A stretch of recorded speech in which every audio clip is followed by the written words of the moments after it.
শিব ঠাকুরের গলায় দোলে পইতে ফলের মালিকা।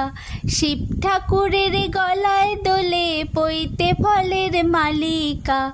গলায় দড়ি কে পড়ালো, ওর গলায় দড়ি কে পড়ালো, বল না গৌরী বালিকা।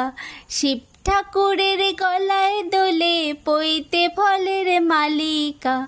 আকন্দ ফুল ভেস্তে গেল কর্মে মনোহর, ধূত্র ফুল এনে দিল নন্দী অনুচর। ত্রিনয়নে দেখেন ভোলা, কি দেখেন? ত্রিনয়নে দেখেন ভোলা, সামনে দেবী কালিকা, বল না গৌরী বালিকা। শিব ঠাকুরের গলায় দোলে পইতে ফলের মালিকা। শিব ঠাকুরের গলায়